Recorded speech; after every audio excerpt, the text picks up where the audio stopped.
नमस्ते।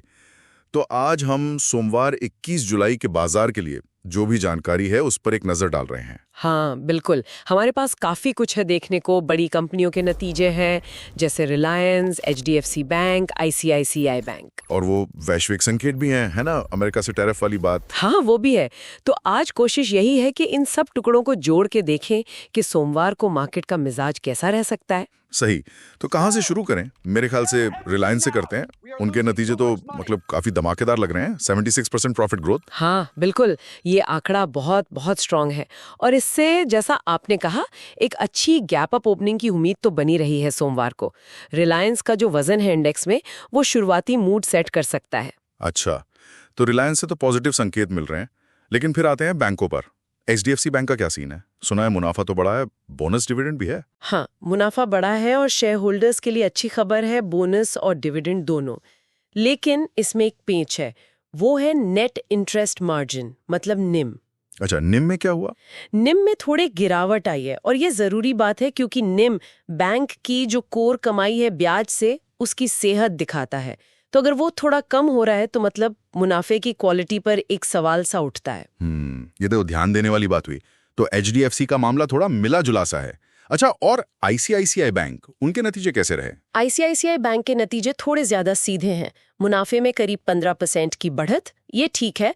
Banking sector के लिए ये एक तरह से एचडीएफसी वाली चिंता को थोड़ा बैलेंस करता है। तो मतलब बैंकिंग स्पेस से मिक्स्ड सिग्नल्स आ रहे हैं। एक तरफ आईसीआईसीआई ठीक है, दूसरी तरफ एचडीएफसी के निम पर नजर रखनी होगी। बिल्कुल। तो घरेलू फ्रंट पर कहानी ये है, रिलायंस की मजबूती और बैंकों का मिला-जुला प्रदर्शन। ठीक है, पर सिर्फ घर के आंकड़े तो काफी नहीं है।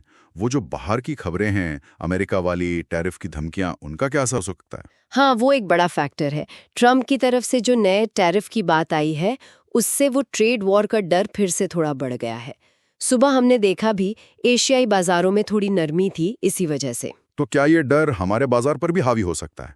मतलब एक तरफ रिलायंस खींच रहा है, दूसरी तरफ ये ग्लोबल टेंशंस। पूरी संभावना है ये एक तरह की खींचतान होगी। हो सकता है रिलायंस के दम पर बाजार अच्छा खुले, लेकिन दिन के दौरान ये ग्लोबल चिंताएं थोड़ा दबाव बना सकती हैं। सेंटिमेंट पर असर पड़ता है इन चीजों का। समझ गया। तो ऐसे माहौल में कौन से सेक्टर्स हैं जिन पर खास नजर रखनी चाहिए? देखिए, पीएसयू बैंकों में शायद थोड़ी हलचल रहे, वो सरकारी मदद और रेटिंग अपग्रेड की उम्मीदों के चलते। प्राइवेट बैंकों में तो एचडीएफसी और आईसीआईसीआई के नतीजों का असर दिखेगा। स्टॉक स्पेसिफिक रहेगा मामला। और आईटी का क्या? वहां तो एफआईआईज की बिकवाली की बात चल रही थी। हाँ, आईटी पर वो एफआईआईज की बिकवाली का दबाव अभी भी है, तो वहां थोड़ा सावधान रहना होगा। ऑटो और फार्मा में शायद कुछ हल्की रिकवरी देखने को मिल जाए। ठीक है, तो ये सब मिला के निफ्टी के लिए क्या तस्वीर बनती है? कौन से लेवल से हम होंगे? निफ्टी के लिए वो 25,000 का लेवल है ना, वो एक साइकोलॉजिकल मार्क है। नीचे की तरफ देखें तो 24,800 से 24,900, ये एक मजबूत सपोर्ट जोन माना जा रहा है। और अगर ये टूट गया तो? अगर ये लेवल टूटता है तो फिर 24,600 तक की गिरावट की भी बात हो रही है, क्योंकि वो खींचतान वाली बात है ना। सही। और ऊपर की तरफ अगर बाजार मजबूत रहता है तो? ऊपर 25,250 पर एक रेजिस्टेंस है। देखिए, सोमवार को वॉलेटिलिटी मतलब उतार चढ़ाव थोड़ा ज्यादा रह सकता है। एक तरफ रिलायंस, दूसरी तरफ ग्लोबल टेंशंस और वो एचडीएफसी का निम वाला फैक्टर। तो मतलब ट्रेडर्स को बहुत संभल कर काम करना होगा, स्टॉप लॉस वगैरह लगाकर। बिल्कुल, स्टॉप लॉस तो जरूरी है ही, और घबराहट में बेचना या फोमो में खरीदना, इन दोनों से बचना होगा।